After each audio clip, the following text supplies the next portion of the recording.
Hi, everybody. Welcome to another episode of Blockbusting, the podcast where we love to hate the movies. I'm your host, Jay Light.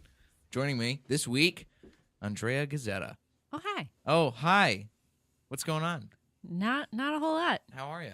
Pretty great. Yeah? Saw you yesterday, so it's kind of... Yeah, it's fine. Look, you don't have to break the fourth wall Oh, already. I'm sorry. I'm trying to establish rapport with you up front. Lots happened since we talked last, Jay Light. The struggle's gotten more and more real. The struggle of Hollywood is very real. Yeah. In 2018, we're already ground down to a halt. But you know where things are good? The box office. This is what we're going to talk about first. Okay. Number one at the box office, Jumanji hangs on to number one spot over Martin Luther King weekend, topping 4 new wide releases. Cool. Jumanji made $27 million this weekend based on weekend estimates. Number one, 2 weeks in a row. That's pretty impressive. Now, have you seen Jumanji yet? I have not. Do you go see movies in theaters? Among my guests so far, I've had a nice mix of people who see movies in theaters and people who don't really go see movies in theaters anymore. It has to be one that I see and I'm just like, oh, I really want to see that. And I have to make the effort in my brain to be like, I should talk to people and ask them to go do things with me. That's important. So yeah. So the latest movie I've seen in the theater is the Shape of Water. Oh, I saw Shape of Water last weekend. Really enjoyed it. I enjoyed Shape of Water. Yeah. See, I'm the kind of I'll go see movies by myself. I don't really care about seeing them with people all the time necessarily. I will. It's more of like a time thing for me, like a time and money thing. Is just like if I make it a social event, I'll devote the time to do it. But if I don't, it's just like, well, there's 6,000 things I probably should be doing. I gotcha. Makes sense. Yeah. I like your approach. So Jumanji, that seems like a fun movie to go see with friends. I've had friends who've seen it. They said they were pleasantly surprised. We had Kelly McInerney a couple weeks ago on this very podcast. I heard her. She was singing its praises. Yeah, she loved it. And, who doesn't love The Rock? I really do enjoy The Rock's great. Yeah, very entertaining gent. Movie number 2 at the box office. This is a gigantic surprise to me. The Post. The movie about a newspaper with Tom Hanks and Meryl Streep. Sure. I don't know. I mean, it's got massive stars and Steven Spielberg directing it, so I have no earthly idea why I am surprised, other than the fact that this seems like one of the most boring movies of the past. I can't even think. Of award season of 2017 as a whole, already in the running for one of the most boring movies of 2018. Killing it in that, but great at the box office, I guess. I guess it's made $18.5 million this weekend. It's doing. Here's the thing: Jumanji has made more money in one weekend this weekend than The Post has the entire time that it's been in theaters for 4 weeks. I mean, it's not a fun family movie, but apparently it is. It's a boring family movie. This is like the Nick News with Linda Ellerby of movies. What's that? You don't remember Nick News with Linda Ellerby? No. You looked like you did for a second. I was wondering, I was like, is this a thing? No, I was wondering in my brain if that was a thing that was on All That for some reason. No, it was after All That. Okay. It was when the children got the news after Snick finished airing. Okay. No. And when Stickley wasn't around. Man, I'm just throwing out all these Nick references. Here's the and thing. You're not picking up what I'm So dropping. I only had cable till I was in 6th grade, and then we didn't have cable anymore. That's okay. That's all the time you needed to have cable. Yeah, there's a lot of things I missed. That's okay. I was very sheltered growing up, so all I was allowed to watch was children's television. Now, I have a feeling my family would have taken me to go see a movie like The Post because it seems educational. It's about history and the struggles of telling the truth. Actually, you know what? I don't think my parents would take me to go see The Post because they are very conservative individuals. And as we are, a woman running a newspaper? As we are now aware, conservatives don't trust the media. Yeah. And so they wouldn't want me to go see a movie about a newspaper being powerful and report about the Pentagon Papers. I mean, what if... Nothing against you parents. I understand if you're listening, but just saying. I know what goes inside you guys' heads. I'm there. I am your spawn. They change the ending. They record it and then change the ending and then just have an afterward of and everyone went to jail and don't trust the media. Don't trust the media. Don't trust the media. Now that's a movie that I would love to go see. It'll be hilarious. Just a sweeted ending, like in Be Kind Rewind. Number 3, a movie that I actually am intrigued by because it's good old Liam Neeson kicking ass as an old man. The Commuter. That looks cool. It does look cool. It looks like a lot of action. Yeah, it does. I mean, it's the classic, now regular Liam Neeson January action movie. He's got Taken 2, Taken 3, Taken TV series coming out where Liam Neeson had better make a fucking cameo. He just said he was tired of doing action movies. But then he took it back. Commuter's basically Taken 6 or 7. I think by so. now. Commuter, and then what else did he do? He did The Gray, which is Taken but with wolves. What? Oh, Yeah. yeah, that was a pretty cool What? movie. Yeah, see, The Gray I heard was really good. It was really cool. That's the thing. As soon as I saw trailers for The Gray, I was like, no, there's no way. I think Liam Neeson's gone off the deep end. And then everybody said it's really good. I was like, oh, maybe Liam Neeson is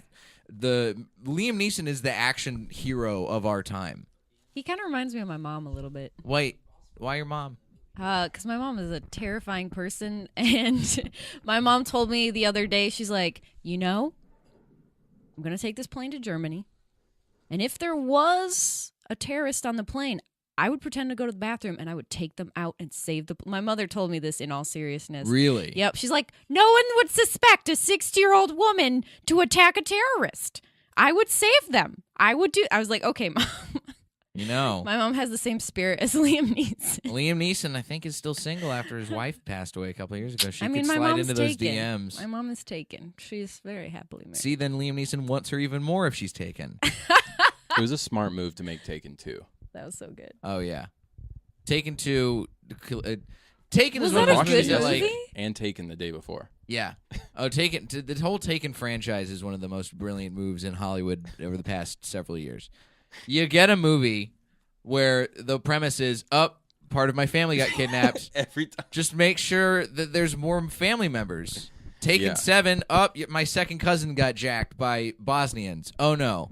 I have to go save them. I'm Liam Neeson. This is the worst Liam Neeson impression And of they all time, have by the way. the audacity to give Liam Neeson the exact same lines from each movie. As he looks at someone, he says, I need you to focus. You're going to be taken. I have a very particular set of skills. And you're like, oh, yeah, this is the sequel or the trequel or whatever. Liam Neeson, if your skills are so good, how come everybody keeps How come getting this keeps taken over and over again? I just think he needs better defense. He's just really focused on offense. The best offense is a good defense, and the best defense is, hey, tell your family to stop going to Eastern Europe, maybe. That might be a good idea. Anyway, he's on a train this time, so it's different. It's speed, but on a train. And the with biggest Taken. mystery is why the daughter ever wants to travel outside of her house ever again. Because the first one, she is kidnapped, shot up with heroin, and sold into sex slavery. Yep. And then she's like, Daddy, I want to go to Istanbul now. Which is even worse than Paris. Yeah. She's not real smart. No, Shadam. She's not an AP winner. She's not. If there's anything we've learned is that the people who star in action movies across the board are pretty dumb. Liam Neeson clearly is not that smart. I'm just going to keep calling him Liam Neeson, even though that's not his character's name. Liam Neeson, you're not that smart if you keep sending your family away without at least packing like a knife or some pepper spray into their bags so they can defend against. Or at least being give this kidnapped. girl Enroll your daughter in basic Krav Maga. defensive Yeah, training. Krav Maga. Exactly. Liam, you got to spread your skills. This is all I'm saying. I'm just disappointed in you, Liam Neeson. I mean, is he teaching this daughter anything? Clearly not. We were really rooting for him like 2 minutes ago. We were, but man, I think this is the problem in Hollywood today. You get characters who you think are likable, and then you realize that they've been setting their daughters up to be kidnapped and sold into sex slavery. What if that's what Taken 4 for is? years. Is that this is all a ploy? Like Liam Neeson is actually behind it, and the whole thing is a ploy. He's been the bad guy all along. Yeah. So, and he's just trying to get his daughter to love him more because he was such an absent father. That turns into a heartwarming family comedy that my family will take me to retroactively when I turn 15. Let's keep going through the box office. Number 4, dropping from number 2, Insidious: The Last Key, horror movie about the devil. It's okay, I guess. Yeah, wait, is that the one where there's like a bunch of kids and they go into a cave in Mexico? What? No. Okay, I saw a trailer for something. I don't know what it is. A bunch of kids go into a cave, and I'm Googling that. A bunch of kids It's go something about into a cave in Mexico. something about a horror game. movie. I feel like I'm just going to pull up a live leak video. Here Comes the Devil is a 2012 Mexican film. No. The Ruins film. No. It just came out or is coming out soon. I'm sorry. I see nothing. I didn't mean to waste your time. I'm You great did just- with words. Wow. Well, look what you've done. Number 5, The Greatest Showman. Hugh Jackman That showing looks off cool. them pipes. Yeah. Does it look cool, though? I mean, just visually, it kind of has this like Moulin Rouge visual thing that intrigues me. I'd be interested to see it. You like Moulin Rouge? Yeah, I did like that film. And I'm not usually a fan of musicals, but I did enjoy that film. I think I saw Moulin Rouge when I was in school. I liked it then. I would have to watch it again to see if I like it now. I do remember being a big fan of a jukebox musical, up-to-date, wacky soundtrack. Yeah, it's goofy and it's fun. And what's his name? Jim Broadbent, I think, plays the main guy. What? Not No. Ewan McGregor, not the guy who falls in love with like Oh. AIDSy Nicole Kidman or whatever mysterious disease she You had. mean the top hat guy? Or? Yeah, the top hat guy with the mustache. I don't remember who that is. I think it's Jim Broadbent, who's also in a movie that is number 7 at the box office, Paddington 2. Oh, God. Apparently getting great reviews, as told by my usual sound booth engineer man, Max Goldman. Did he tell you about this, Aiden? He said that he's No. read NPR and Paddington 2 got amazing reviews. Does he have children or does he just... Max? No. No. He looks like a child. Oh, okay. I love you, Max, but you look very young. Grow that beard. Number 6, Star Wars The Last Jedi, and then Paddington 2 is right after that at $10.5 million. Wow, they're almost the same film. Star Wars and Paddington? Oh, yeah. Paddington's got a bear. Star Wars has a big bear. It's all British people. Sure. Yeah. Yeah. Star Wars is all British people. Same thing. Didn't you know? I haven't seen this one yet. Benicio del Toro. What a fine British name. Yeah, I was hoping to not have to have so much dead air to edit out of this podcast. I'm but so sorry. I'm You're so just sorry. sitting there staring at me. At least oh, man. Well, now I'll know. Let's keep going. I'm a fun guest. Don't Are tell you anyone. sure about that? I hate you, Jay. I love you, Andrea Guzzetta. Proud Mary, number 8. $10 million even. Taraji P. Henson in a movie that seems like a blaxploitation movie based on the posters and trailers. Seems like fun. It looked interesting. Looks interesting. I'll go see Yeah. Taraji P. Henson pretending to be a spy, shooting people up in the 70s, maybe. Yeah, fight them up. Sort of like more serious Black Dynamite, which is classic. Great, funny movie. Number 9, Pitch Perfect 3, which we will actually cover in the Ooh. news stories, made about $5.5 million. And then Darkest Hour, number 10, $4.5 million. I don't know that one. That's the Gary Oldman as Winston Churchill. Oh, Movie. shit. Okay. Yeah, the one he's winning awards for. But maybe he won't win so many awards ever since everybody's like, wait a minute, he beat his wife with a telephone. Did he? Oh, yeah. God damn it. Here's the thing. Nothing so like you could tell like the whole thing with Aziz Ansari and then it's just like everyone sucks. Like I can't trust anyone. I read that Aziz Ansari story today, and the thing is, it's like, it's a very it's a really troubling experience to read about. It's really shitty. And I've he's definitely like shoving his fingers in her mouth. as a woman, like I've definitely been in situations with dudes where I'm like, stop right now, this sucks. Right. And I've been very like vocal and like, hey, just so you know, this is horrible and I don't like this. I have told men to leave my house, like in the middle of like us having our clothes off. I'm like, you need to leave my house right now. Yeah. I don't like this. Because you have agency and you Yeah. act in a way And like where you care about the outcome instead of just being just dumbstruck, which I understand why this girl was. I think there's like a starstruck Yeah, there's a element to starstruck it. element and to it, I like think. she's much younger. There's like a trust thing. I also would say like when you're 22 or 23, you definitely don't have as much agency and like strength to speak up for yourself. It takes a few bad experiences and you reflecting on those experiences and being like, I should have said something before you say something. Right. Which means like every dude gets a couple, every girl has a couple butt grabs in her before she knows how to say something. Right. Yeah. And that's a shitty part of being a woman, is like, you don't know, like, oh, I can just tell that dude to fuck off. But like, you're so surprised it happens, you don't. So that's a whole thing. I think that I was reading this story this morning, and I think, the part, it's like one of these stories, like you can't laugh during these stories while you're reading them, but imagining Aziz Ansari saying like, come fuck me on where do you want me to fuck you? I know, it's so Hey! gross. It's so gross because he's just like this weird dude, and he's got the voices. He sounds does all like the one voices. of he sounds like Alvin and the Chipmunks already. Yeah, and he's always doing this. Hey, oh no. Aziz, come on, buddy. Oh, did he say that when they told him that this girl was saying something? Oh no, sexual misconduct. That's really uncool. It's so bad. Why did I do that? Why didn't I pick up on the signals? Oh no. I will say too, like, say what you're gonna say. Here's the thing too. Say what you need to say. Having spent time with a lot of male comics, Mm-hmm. no matter what level they're at, there's a lot of male comics that have not had not necessarily like they don't have a lot of experiences with women, but like from a young age they feel like self-conscious about who they are with women, or they don't feel comfortable. And so like I see this raising my hand. Hey.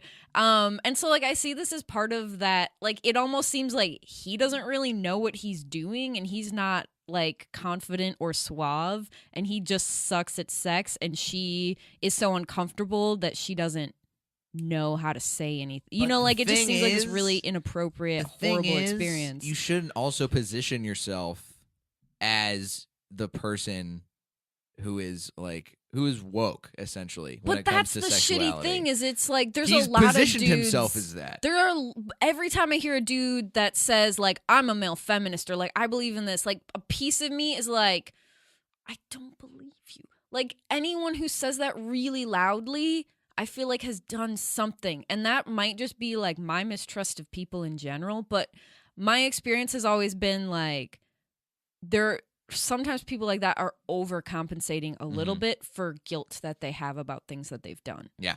So it's like, ugh.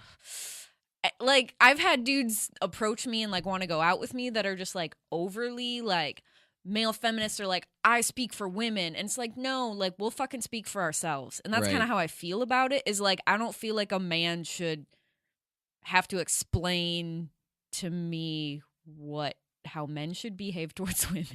Like we'll tell you what we want and just respect that one-on-one. I don't know. Right. That's kind of how I feel about it. And that sort of brings up, and this isn't a story I was already planning on talking about, is the stuff with Eliza Dushku that came out this week. Did you see any of this? No, I don't know about this. So this is the back to This Week in Hollywood Predators. We took a week off, and boy, oh boy, did we pick a crazy week to take off. Oh, I wish you had like a tiger sound, like Hollywood Predators, not rar. We'll get that. Okay. You know what? I'll add that in post. Can you please? I'm gonna start. I've been wondering how to intro this Hollywood segment. Predators. Rawr. This Week in Hollywood Predators.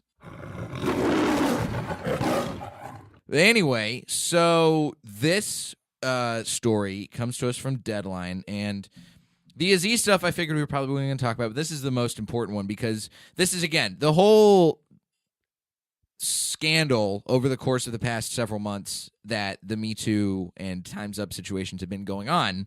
There's obviously sort of a continuum that has developed over the kinds of actions that people take. So the Aziz stuff is more in line with like what Louis did, where it's definitely creepy and not right, but not illegal. This is a very obviously more a on the level clear of case of clear sexual case. assault, Right, or rape. Right. Okay. Because what happened with Eliza Dushku was True Lies legal guardian backs actress's sexual assault claims, calls Joel Kramer a pedophile. What happened was, Ooh. when she was 12 years old, she was in True Lies. Oh, fuck. Arnold Schwarzenegger Yeah. movie, I remember right? that. So she was molested by the stunt coordinator, Joel Kramer, of that movie, who has continued to go on to have a long, illustrious career. So this is her allegation that has been backed up by at least, it looks like, 4 or 5 other people at this point. Jesus, why didn't these people do anything about it if they're adults and she's a child? So here's the thing. So this is why I bring this up. This specific article up where her legal guardian on set was discussing and corroborating the story.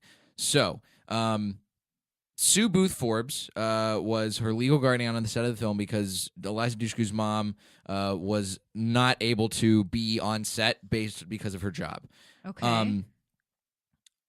This is her full testimony, or at least parts of her testimony. We're not going to go to the whole thing. Eliza Dushku is telling the truth. I was her legal guardian and took seriously my need to have her in my sight at all times, which is often difficult to do.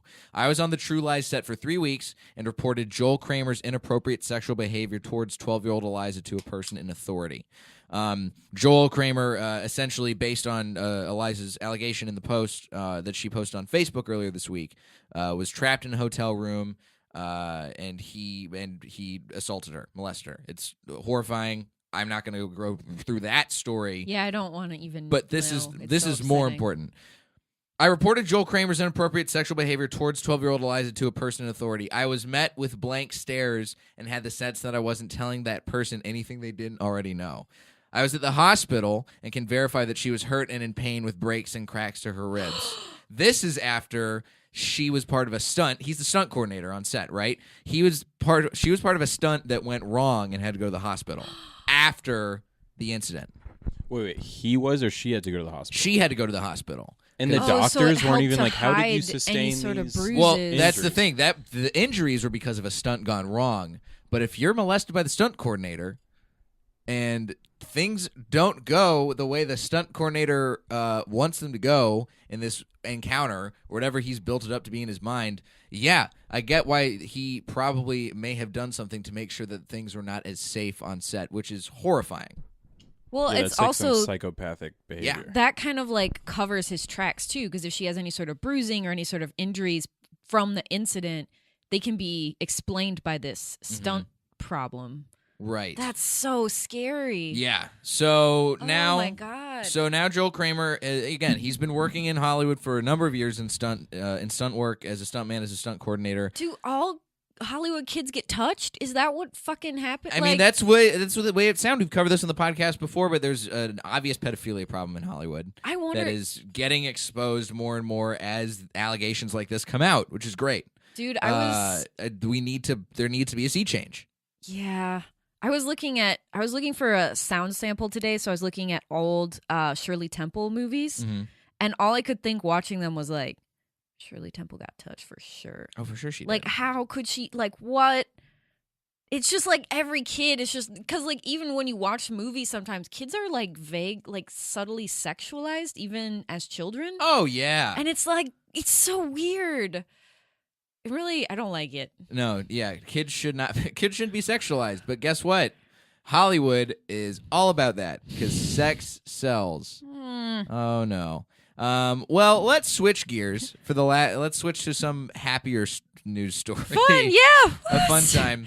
Let me just dry these tears. I'll be fine. Like I referenced, Pitch Perfect 3 is a story we're going to cover up right now. Okay. So this coming to us courtesy of IndieWire and also of Medium. We're going to read both articles here.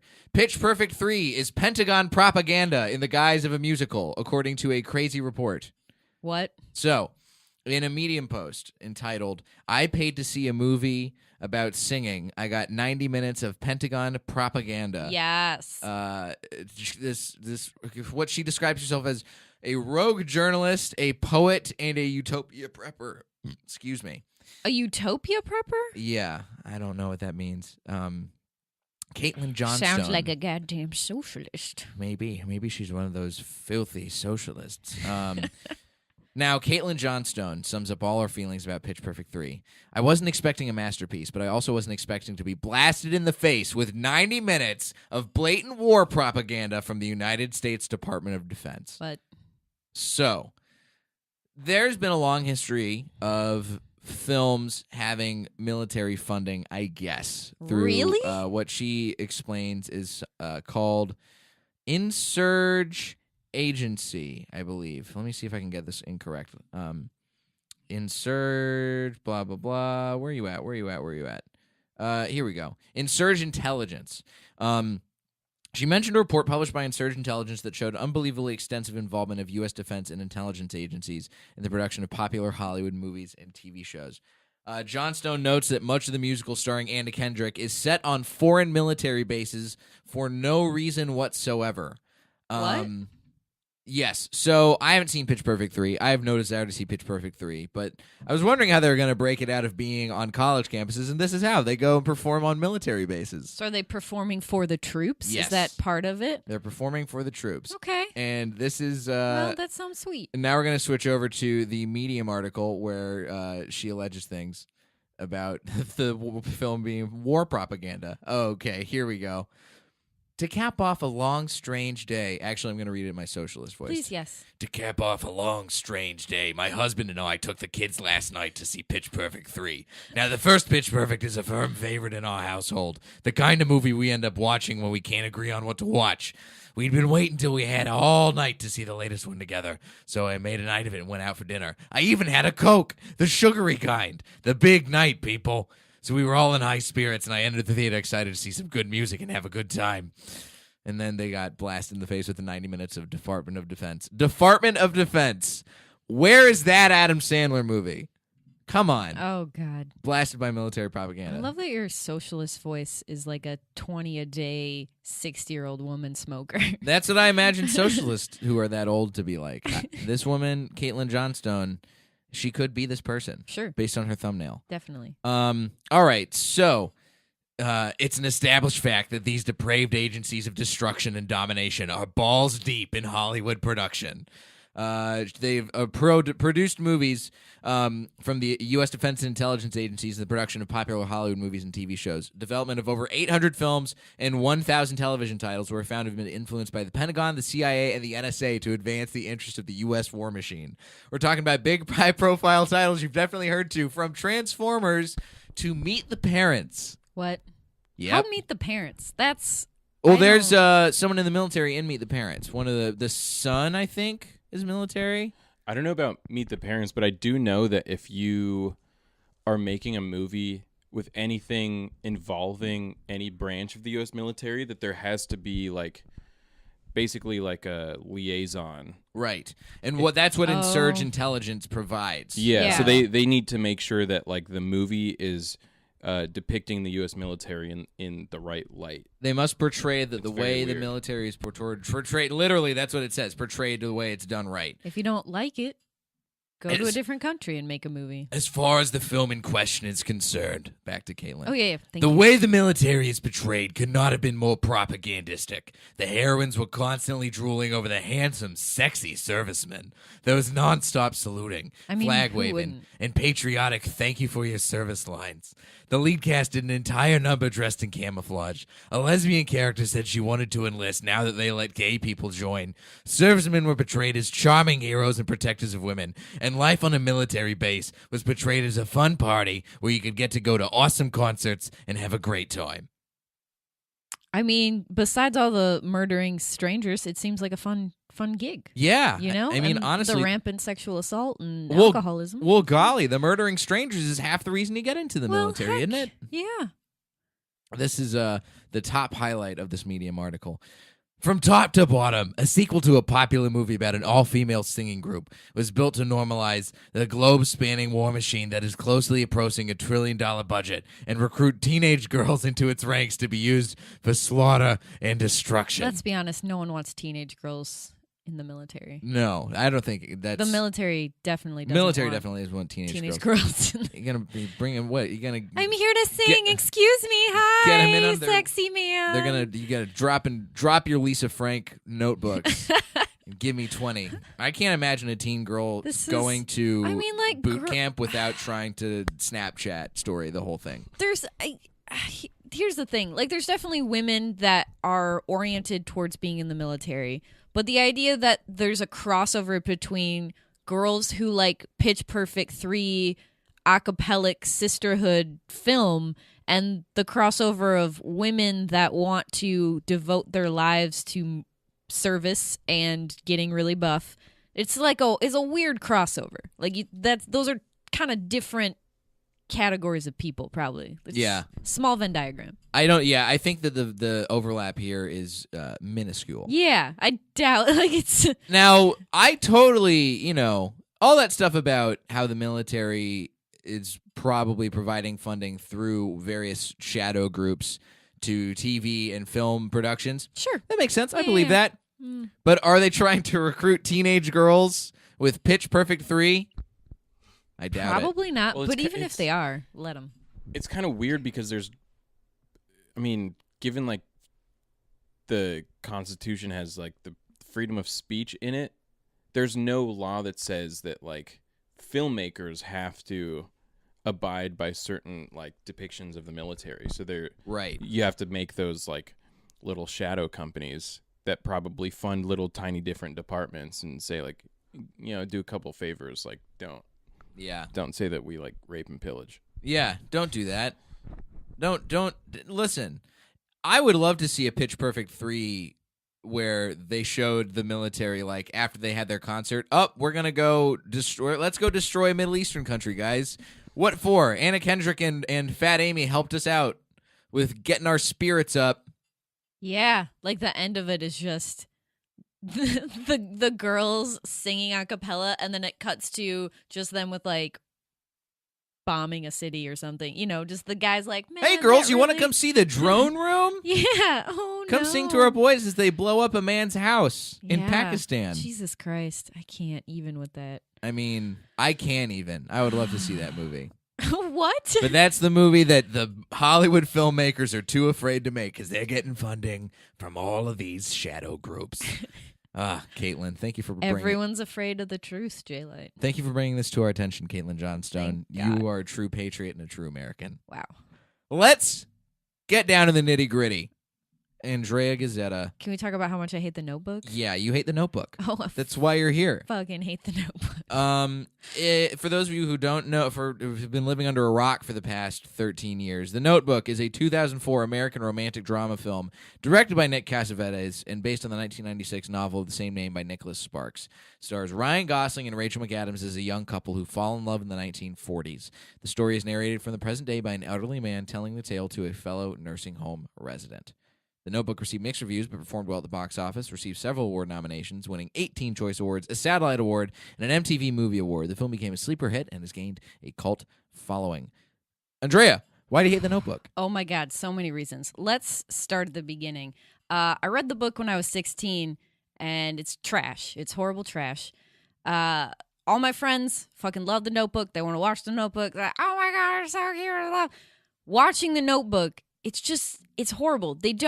First of all, they don't have a good understanding of what Alzheimer's is. This woman doesn't know who she is or who her own children are or the fact that the man talking to her is her husband. Yeah, twist ending. Sorry, I spoiled it. It's all right. If It you sucks haven't so seen bad. The Notebook by now, then you deserve to have it spoiled for you. But There's a 5-year buffer on spoilers. But over the course of an entire day, this man tells her this story and she remembers all of what's happening. That does not happen. If you've ever hung out with Alzheimer's people, they'll remember a story maybe for like 30 seconds, maybe an hour tops, but they're not going to, they'll forget what you started talking about when you started talking in the middle of what you're talking about. So the idea that she can remember an entire story that begins at the beginning of the day and there's interruptions with meals and meeting new people and going outside and all these things and he doesn't get to the end of the story till the end of the day, that's ridiculous. She's not going to remember. That's crazy. That's not how Alzheimer's works. Second of all, the romance is bullshit. It's not real. They're not really in love. This is a horrible, dysfunctional relationship. Hold on. Yeah. Back up. How are they not in love? Because they kissed in the rain. That means they're in love. Oh, I don't know if you knew that. J-Light. I have loved many people, and I've never kissed anyone in the rain because I bring an umbrella places.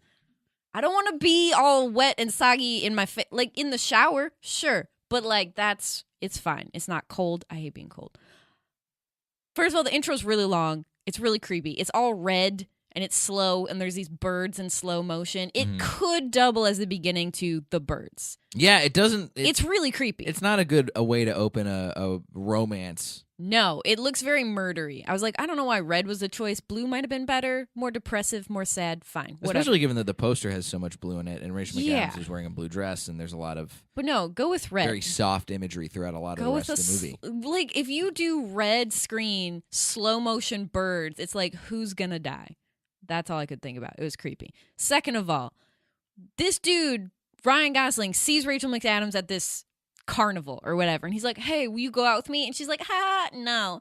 And then he threatens his own life. He threatens suicide if she doesn't go out with him. He gets onto this Ferris wheel and he's like holding on to it. And he's like, will you go out with me? And she's like, no, what? Stupid. And he's like, takes one hand down and he's like, oh, I'm going to die. And she's like, fine, I'll go out with you.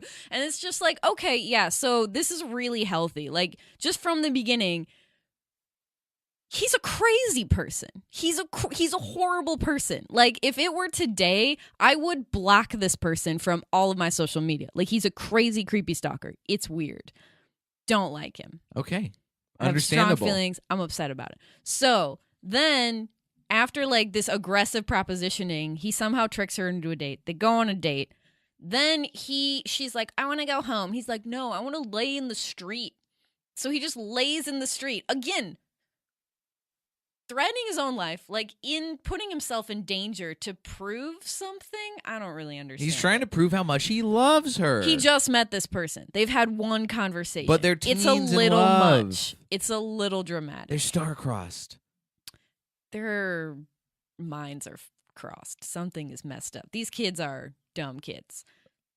I mean, they are from South Carolina. Boom! Take that, South Carolina. Aren't you from? No. You went to school. I went to school in North Carolina. North South Carolina. Carolina is actually a very lovely state, Oh, okay. full of very nice people who are not as dumb as I make them out to be. I for will. the sake of comedic effect. Also, Rachel McAdams cannot hold her Southern accent. She keeps slipping in and out of it. True. Yeah, That's she does. kind of annoying. It's like, you're getting paid a lot of money. Just do it. They do have good chemistry. Fine, I'll give them that. But he's their just chemistry's like, great. Yeah, no, their physical chemistry is definitely good.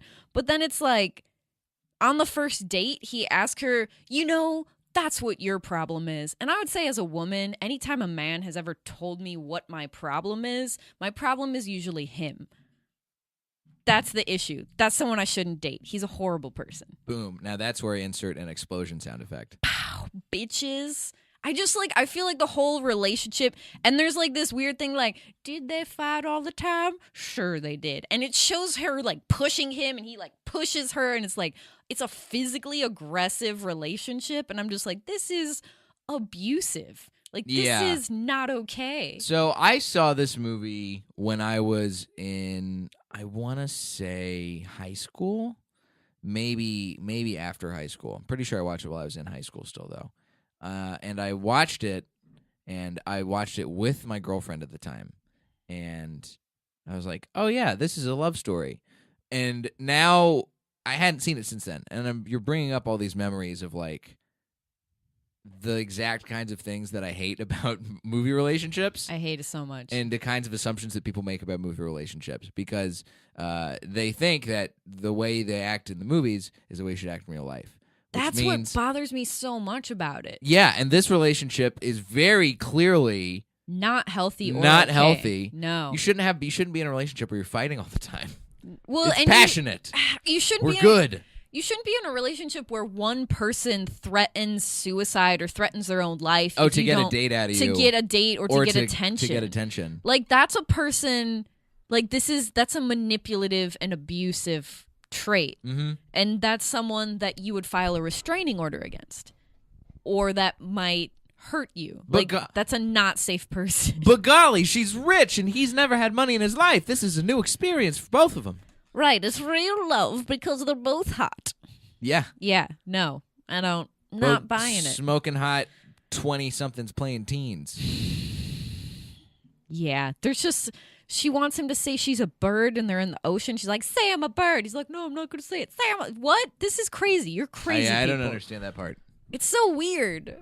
It's also abusive to the very last second. Yes, like the because last she has scene. Alzheimer's in the end. Yeah, right? and he's Yeah. like forcing so he's himself convincing on her. that they were in love, and it's the Notebook. What if it's from a lie? his perspective? Well, no, not actually, hers. the Notebook she wrote. So it's something she wrote down. It's like to Jake or but we don't know Noah. when she developed dementia and Alzheimer's and like. Yeah, you know. I mean, it's so the Notebook at the end it shows it, and it's like to Noah, the story of our love, Heart Alley or whatever. And then they fall asleep in a bed together and they cry. And they die. Yeah. And then they get discovered by a nurse. And she's like, "Oh, they cold. Damn." Man. It's just messed up. There's a lot of more. I mean, it's just from beginning to end, the whole thing is like, then she meets some dude. She hasn't seen him for 7 years. They had a 3-month relationship. She's engaged to another man who has all the markers of being a good person that doesn't push her around and like the only thing is you don't paint. Bitch, buy some brushes. Like, what are you doing? Marry this rich dude. Relax. Yeah, he's an old rich man. Old Southern money. But he's like nice. He doesn't hit her. They don't argue. It's like a good, healthy relationship. But she's like, I want to disappoint my parents.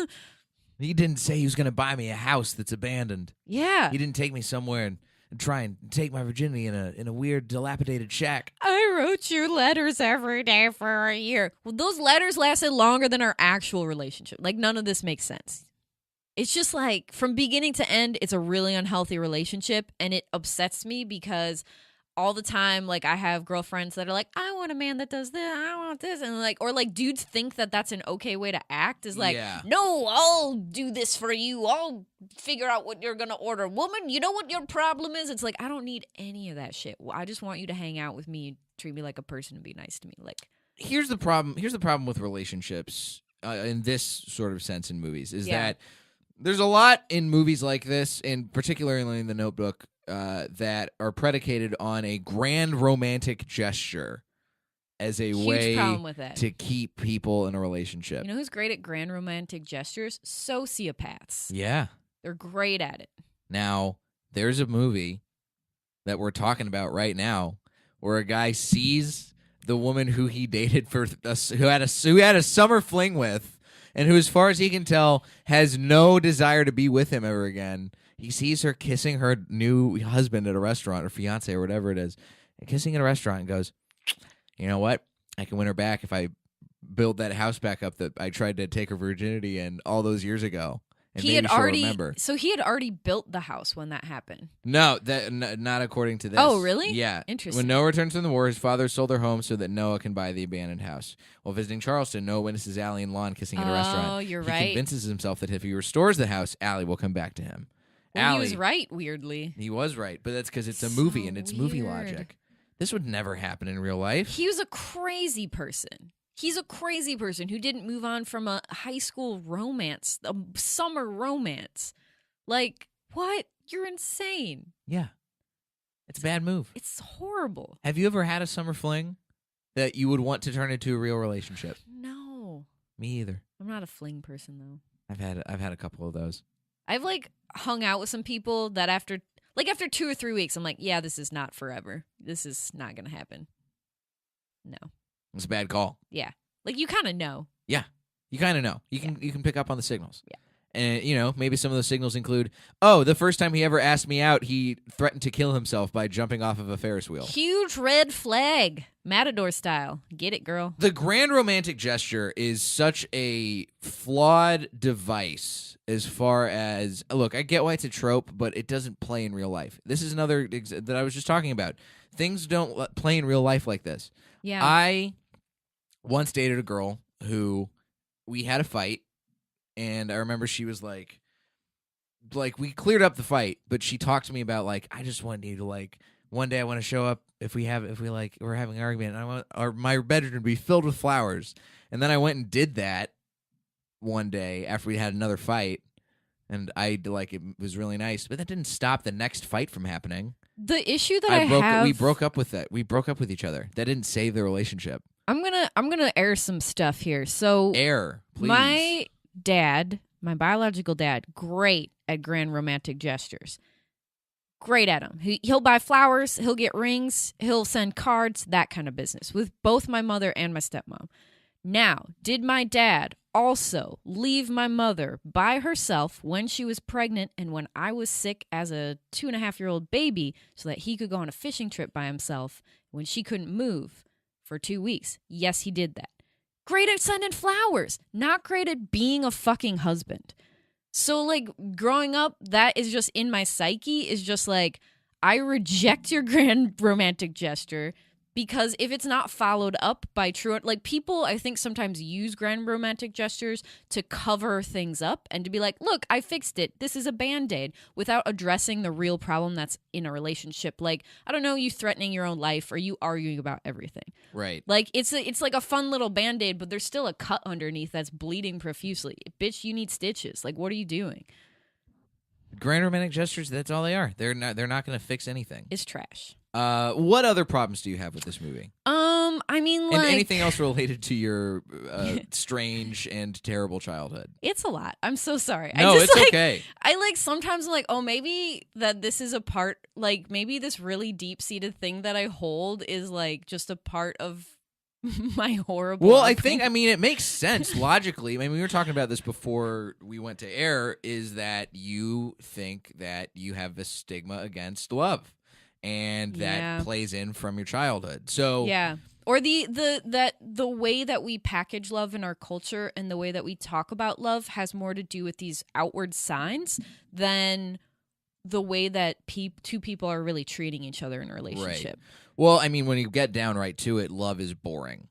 Love is maintenance. That's all it is. It kind of is. I mean, but it's also really fun. It's also like this sense of, for me, like love is this kind of overwhelming, beautiful thing where you're just like, oh, I would kill someone for this person. Mm-hmm. I definitely felt that before, and it's really intense. Do I want to kill people? Definitely not. But it's like, you're so connected to someone, you understand them, and you have this overwhelming feeling for them. That's great. But also like I can't, and I actually I had a fun conversation with a stranger about this, and he was like, can't you have grand romantic gestures and also that person is just a good person? And I was like, that's definitely possible. But from my experience, men use grand romantic gestures to cover stuff up, or men think that there's this certain way they should behave instead of just like, I don't know, listening to what I'm saying. Like, it just seems, I would rather date someone that sees me as a person and treats me like a human being than sees me as like this thing that they have to earn with gifts and love or whatever. Like, it just always seems to be this kind of like pussy on a pedestal situation. And I found over time that sometimes the way men treat me is that I'm just this kind of thing that they need to like put coins into till they get a gumball, you know? Like, yeah. that's not and Rachel really. McAdams is definitely a gumball machine in this movie. Bang, bang. Yeah, for sure. So what else do you not like about The Notebook? Let's see. If you had to boil down, like, besides the complaints you've already levied against the movie, which I think are totally valid and make a lot of sense, what would you say is the biggest other flaw? They're that both The kind Notebook of engages horrible in? people. I mean, they're really not good people.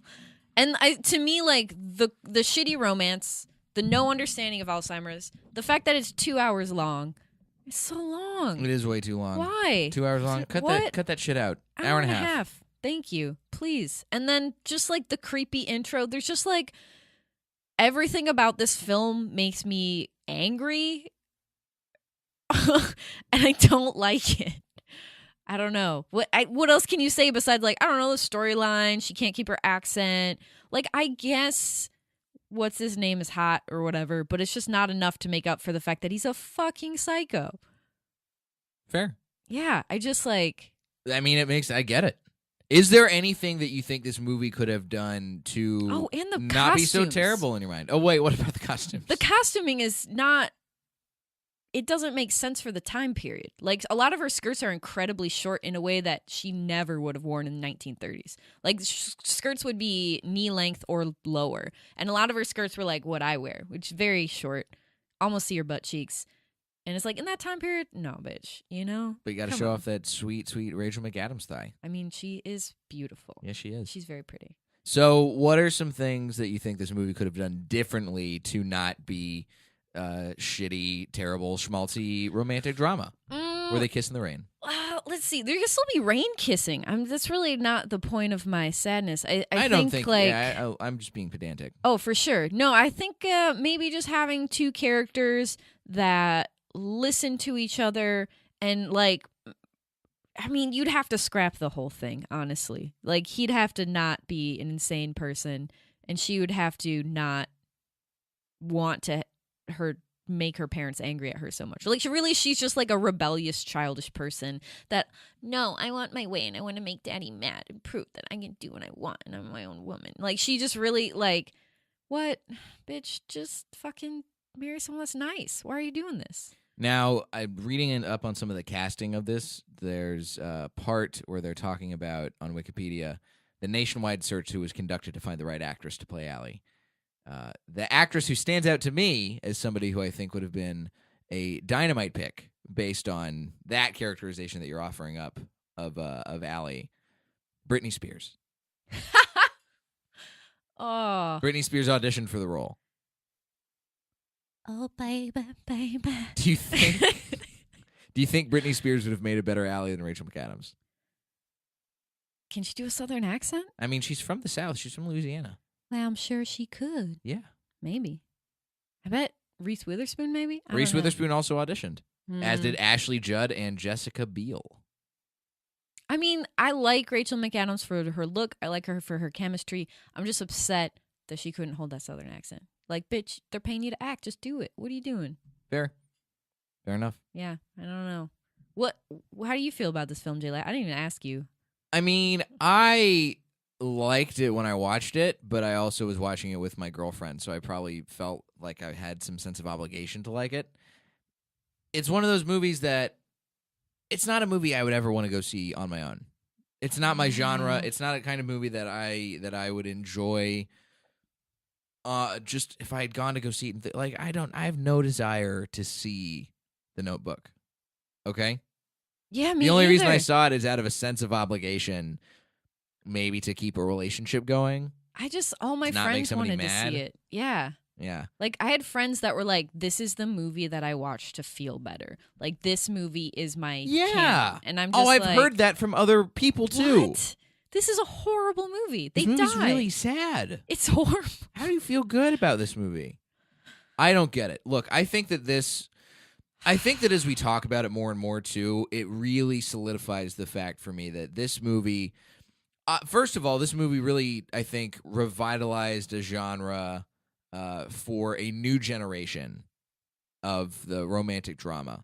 Because, there's romantic dramas that come out all the time. But when I was looking up The Notebook, here, I'll even show you on Google.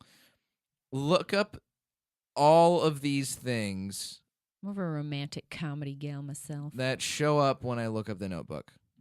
Look at all of the posters of people holding each other. The Best of Me, Dear John, Oh, fuck all this that. Nicholas Sparks shit. I hate Nicholas Sparks. I remember hate I watched- P.S. I Love You. I watched hate all that shit. A Walk to Remember with my mom for some reason. Fuck that trash. And my mom was definitely crying. And I was like, this is okay, I guess. The dude in it is a horrible person. They're teenagers. It's weird. There's just like Nicholas Sparks is a fucking creep, and if he comes out as a pedophile, I wouldn't be surprised. That's how I feel about it. I think that there's a way that you can make a romantic drama film without it being too, like, tug at the heartstringsy and cloying. I think there are movies like Blue Valentine, which comes up on the search here. Blue Valentine's a good romantic movie, but it's also fucking heartbreaking because it shows all of the sides of the of the relationship going wrong in addition to the relationship going right. Okay. It dramatizes it in a way that makes sense and is realistic and grounded in reality and not grounded in bullshit and fake romantic gestures that would never happen in real life like The Notebook does. I think that I just don't this like is essentially a fantasy movie. The Notebook? Essentially, yeah. it's like a sci-fi guess. movie. It's a movie where people are not acting in a way that ever would in real life. I think it's just Unless you're a sociopath. it's kind of a film where we package mental illness as love, and it's weird. That's a great point. It's really fucked up. It is. It's Like, super fucked up. I would love It like it also posits that love can cure Alzheimer's, which it can't do. I think Dr. Phil would disagree with you, Jay Light. Okay? That love can cure Alzheimer's. Pseudoscience. Man, should we have got Dr. Phil to be in this movie? I he should would be a call- great version of her dad. Oh my, that would be so funny. That dude had a fake ass mustache. It was so weird. He was so over the top. He was like, He's "Are you still Colonel there. Sanders? Like, what is this?" The dad? Yeah. Oh, yeah. In the like his character, I was like, "Are you? What is this? Oh, What's man. happening?" Andrea, thank you for putting yourself through the nightmare of watching The Notebook again. Yeah, I did it with a friend, so we could hold hands and care about each other. And Good call. Suffer I hope that you can be like Allie Hamilton in this movie and forget that it ever happened. Oh, thank you. You're I will. welcome. Thank you so much, Daylight. This was fun. Where can my listeners find your work? Okay. So you can find all my comedy postings right now are at Sundress Comic. I'm building a website, but it's not. It's a at thing. Sundress Comic on Instagram. On Instagram, correct? and then if you follow at Andrea Loves Everybody, I have a podcast that should be dropping on Wednesday. Wonderful. Hopefully. So. And I'm a guest on one of the early episodes of this podcast. Oh, hell yeah. So keep your ears tuned for that, folks. You can find me at Diet J on Twitter and Instagram, jlightcomedy.com for any upcoming shows. This week, if you're in Los Angeles, I will be performing on the Roast Battle pre-show on Tuesday. The Speakeasy show tonight at the Speakeasy Cocktail Bar in Santa Monica at Potluck at the Comedy Store. And I've got a whole bunch of shit, but the most important one you should definitely come to is Feed Me, my crowd work show that I run with old homeboy, friend of the show, Frank Castillo. Oh, that looks fun as fuck. 10:30 at the Comedy Store. Andrea's been there. She knows. She's seen it. It's pretty cool. It's a fun time. Thank you to Aiden, my man in the booth. Semi-regular now. Yeah, I'm I calling guess. it. Yeah, this is probably my 5th or 6th time. Yeah, man. You switched it up with Max enough, and you're part of the extended family. Thank you. And please rate on iTunes, subscribe, leave a review. It helps get the viewing audience up, and it helps me out and makes me feel good inside. And that's it. And don't watch The Notebook. Guys, Fuck that shit. thank you for tuning in. This has been an episode of Blockbusting. Guys, go see something good for a change.